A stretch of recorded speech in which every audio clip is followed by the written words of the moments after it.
Hi hello welcome back to my channel. എല്ലാവരും സുഖമായിട്ടിരിക്കുകയല്ലേ? ഞങ്ങളും സുഖമായിട്ടിരിക്കുന്നു കേട്ടോ. അപ്പോൾ ഇന്നൊരു വ്ളോഗെന്ന് പറഞ്ഞാൽ സൺഡേ എടുത്തിട്ടുള്ള വ്ളോഗാണ്. ഞങ്ങൾ ദുബൈയിലുള്ള വാട്ടർ ഫ്രണ്ട് ഫിഷ് മാർക്കറ്റിലോട്ടാണ് കേട്ടോ പോകുന്നത്. ആദ്യമായിട്ടാണ് ഞങ്ങൾ പോകുന്നത്. അവിടെ ക്യാഷായിട്ടേ കൊടുക്കാൻ പറ്റത്തുള്ളൂ. അതുകൊണ്ട് ATM നിന്ന് പൈസയൊക്കെ എടുത്തിട്ട് വെച്ച് വന്നു. അങ്ങനെ ഞങ്ങൾ പോവുകയാണ്. ഇവിടെ ദുബൈയിൽ തണുപ്പ് തുടങ്ങിയതുകൊണ്ട് തന്നെ ഒരുപാട് പൂക്കൾ ഇങ്ങനെ റൗണ്ട് ബോട്ടിലൊക്കെ വെച്ചിട്ട് ചെടികൾ ഒത്തിരി നിറച്ചും ഒരേ കളറുള്ള ചെടികൾ ഇങ്ങനെ പൂത്ത് നിൽക്കുന്നതാണ്. നല്ല ഭംഗിയാണ് കേട്ടോ. അങ്ങനെ പോകുന്ന വഴിക്ക് ഞങ്ങൾക്ക് കുറച്ച് വഴിക്ക് നിന്ന് മാറിപ്പോയി. പിന്നെ അവസാനം ഗൂഗിൾ മാപ്പൊക്കെ എടുത്തിട്ട് എങ്ങനെയോ തപ്പിപ്പിടിച്ച് മാർക്കറ്റിലെത്തിയിട്ടുണ്ടായിരുന്നു. ഒത്തിരി കറങ്ങിയൊക്കെയാണ് പോയത്. ഞങ്ങൾ അവസാനം പോകുന്ന വഴിക്ക് റോഡൊക്കെ തീർന്നു പോയി. പിന്നെ എങ്ങനെയൊക്കെയോ ആണ് മാർക്കറ്റിൻ്റെ ഫ്രണ്ടിലെത്തിയത്. അങ്ങനെ ഫിഷ് മാർക്കറ്റിലെത്തി. അപ്പോൾ അമ്മൂൻ്റെ പൊന്നൂൻ്റെ ഉണ്ണിൻ്റെ മൈൻഡിലൊരു ഫിഷ് മാർക്കറ്റ് എന്ന് പറയുന്നത് വേറെന്തോ ഒരു സംഭവമായിരുന്നു കേട്ടോ ഉണ്ടായിരുന്നത്. അങ്ങനെ അപ്പോൾ അവിടെ ചെന്നപ്പോൾ ഒരുപാട് അക്വേറിയങ്ങളും ഒരുപാട് ജീവനുള്ള ഫിഷുകളും ഒത്തിരി വലിയ വലിയ ഫിഷുകളായിരുന്നു കേട്ടോ അക്വേറിയത്തിൽ കിടക്കുന്നത്. അപ്പോൾ അത് ഓരോരുത്തരും വന്ന് കണ്ട് ഇഷ്ടപ്പെട്ട് മേടിച്ചുകൊണ്ട് പോകുന്നതാണ്. ഞങ്ങൾ അവിടെ നിന്ന സമയത്ത് ഒരു ഫിലിപ്പൈൻസ് വന്നിട്ട് വലിയൊരു ഫിഷ് മേടിച്ചിട്ട് പോയിട്ടുണ്ടായിരുന്നു കേട്ടോ. അപ്പോൾ അതൊക്കെ കണ്ടപ്പോൾ ഭയങ്കര കൗതുകം തോന്നി. പിന്നെ ഫിഷ് മാർക്കറ്റിൻ്റെ ഓപ്പോസിറ്റ് തന്നെ വെജിറ്റബിൾസിൻ്റെയും ഫ്രൂട്ട്സിൻ്റെയും മാർക്കറ്റും ഉണ്ടായിരുന്നു. അപ്പോൾ അതിൻ്റെ ഫ്രണ്ടിൽ ആർട്ടിഫിഷ്യലായിട്ടുള്ളൊരു ഫ്രൂട്ട്സും വെജിറ്റബിൾസൊക്കെ വെച്ചിട്ട് ഒരു ക്രിസ്മസ് ട്രീ ഉണ്ടാക്കി കേട്ടോ. അപ്പോൾ ഒത്തിരി ആൾക്കാർ അവിടെ വന്നിരുന്ന് ഫോട്ടോസും വീഡിയോസും ഒക്കെ എടുക്കുന്നുണ്ടായിരുന്നു. അപ്പോൾ ഞങ്ങൾ അതൊക്കെ വീഡിയോസൊക്കെ എടുത്ത് ഫോട്ടോസൊക്കെ എടുത്തിട്ടാണ് വന്നത്.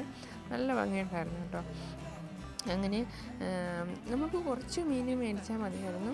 കഴിഞ്ഞ ദിവസം നെക്സ്റ്റ് ടൈം തന്നെ നമ്മൾ ചെമ്മീനും നെത്തോലിയൊക്കെ മേടിച്ചിട്ടുണ്ടായിരുന്നു. അപ്പോൾ അതുകൊണ്ട് വളരെ കുറച്ച് മീൻ മേടിക്കാനുണ്ടായിരുന്നുള്ളൂ. നമുക്ക് കുട്ടികളെയൊക്കെ കൊണ്ട് മാർക്കറ്റിൽ വന്ന് ഇവർക്കൊന്ന് കാണിച്ചു കൊടുക്കാമല്ലോ എന്ന് കരുതിയിട്ട് നമ്മൾ രാവിലെ ഇറങ്ങിയതാണ്. രാവിലെ ഒരു 10 മണിയൊക്കെ ആയപ്പോഴത്തേക്കും ഇറങ്ങിയതാണ്. ഞങ്ങൾ വന്ന ടൈമിൽ ആൾ കുറവായിരുന്നു കേട്ടോ. അങ്ങനെ ഒരുപാട് ആൾക്കാരൊന്നും ഇല്ലായിരുന്നു. മീനുകളും വന്നു തുടങ്ങിയിട്ടേ ഉണ്ടായിരുന്നുള്ളൂ കേട്ടോ. അപ്പോൾ ഒത്തിരി വെറൈറ്റി ആയിട്ടുള്ള മീനുകളാണ് അക്വേറിയത്തിലുണ്ടായിരുന്നത്. ഒരുപാട് വലിയ ഞണ്ടും കൊഞ്ചും ഒക്കെയാണ് ഉണ്ടായിരുന്നത്. അപ്പോൾ അതൊക്കെ കണ്ടിട്ട് ഒരു കൗതുകം തോന്നി. പിന്നെ ചിപ്പിയും അങ്ങനെ ഒരുപാട് വെറൈറ്റി ആയിട്ടുള്ള ഫിഷുകളാണ് കണ്ടത്.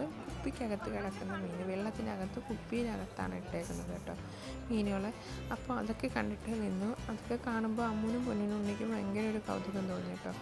ഇത്രയും വലിയ കാലുകളൊക്കെ ഉള്ള ഞണ്ടുകളും അതെന്താണെന്ന് അറിയത്തില്ല. കാണാൻ നല്ല രസമുണ്ടായിരുന്നു. അങ്ങനെ ഒരുപാട് ആൾക്കാർ അത് കണ്ടോണ്ട് നിൽക്കുന്നുണ്ടായിരുന്നു കേട്ടോ. ഒരുപാട് ആൾക്കാർ മേടിച്ചുകൊണ്ട് പോകുന്നതും കണ്ടിട്ടുണ്ടായിരുന്നു. അങ്ങനെ ഒരുപാട് ഫ്ലാറ്റായിട്ടുള്ള ഫിഷുകളും നിങ്ങൾ നാട്ടിലൊന്നും കണ്ടിട്ടില്ലാത്ത ഒരുപാട് തരത്തിലുള്ള ഫിഷുകളൊക്കെ ഞങ്ങളൊക്കെ ഉണ്ടായിരുന്നു കേട്ടോ. അക്വേറിയത്തിൽ പോലും ഇത്രയും നല്ല ഫിഷുകൾ ഞാൻ കണ്ടിട്ടില്ല. അങ്ങനെ ഞങ്ങൾ മീൻ മേടിക്കാനായിട്ട് കുറച്ച് നേരം അവിടെ നിന്ന് കണ്ടിട്ട് മീൻ മേടിക്കാനായിട്ട് പോയി കേട്ടോ. ഞങ്ങൾ ഒരുപാട് നടന്ന് കറങ്ങി അവസാനമാണ് മീനൊക്കെ മേടിക്കാൻ തുടങ്ങിയത്. ഞങ്ങൾ 2-3 റൗണ്ട് നടന്നപ്പോൾ തന്നെ കാല് നന്നായിട്ട് വേദനിക്കുന്നുണ്ടായിരുന്നു കേട്ടോ അമ്മൂനും പൊന്നൂനും ഉണ്ണിക്ക്. അപ്പോൾ ഞങ്ങൾ പിന്നെ ഒരു സ്ഥലത്ത് നിൽക്കുകയാണ് ചെയ്തത്. ആദ്യം കുറച്ച് അയല മീനാണ് കേട്ടോ മേടിച്ചത്. പിന്നെ സാൽമൺ ഫിഷ്, ഒരുപാട് വെറൈറ്റി ആയിട്ടുള്ള ഒരുപാട് ഫിഷുകളുണ്ടായിരുന്നേ. ഞങ്ങൾ സാൽമൺ ഫിഷ് ഈ ഇടയ്ക്ക് ഒരു തവണ മേടിച്ചിട്ടുണ്ടായിരുന്നു. നല്ല അടിപൊളി ടേസ്റ്റാണ് കേട്ടോ.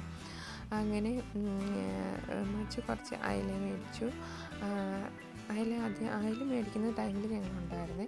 അതിനുശേഷം പിന്നെ മച്ചോണ് തനിച്ച് പോയാണ് മേടിച്ചത് കേട്ടോ. ഒരു ഫിഷ് വിൽക്കുന്ന സ്ഥലത്ത് നല്ല അടിപൊളിയായിട്ട് അറേഞ്ച് ചെയ്ത് വെച്ചേക്കുന്നുണ്ടോ, നല്ല ഭംഗിയുണ്ടായിരുന്നേ. അവിടെ കത്തിയും ചിപ്പിയും ഒക്കെ ഉണ്ടായിരുന്നു. അപ്പോൾ ഞങ്ങൾ മീൻ മേടിക്കുന്ന സ്ഥലത്ത് നിന്ന് കുറച്ച് മേടിച്ചിട്ട് ഞാനും അമ്മയും പൊന്നും ഉണ്ണിയും കൂടി നമ്മൾ മാർക്കറ്റിൻ്റെ ഫ്രണ്ടിൽ കടലുണ്ടെന്ന് പറഞ്ഞു. അപ്പോൾ അത് കാണാനായിട്ട് കടൽ കാണാനായിട്ട് ഞങ്ങൾ അങ്ങോട്ട് പോയി. അപ്പം വച്ച് പോയിട്ട് ബാക്കിയുള്ള മീനുകളൊക്കെ മേടിച്ചിട്ട് വന്നു കേട്ടോ.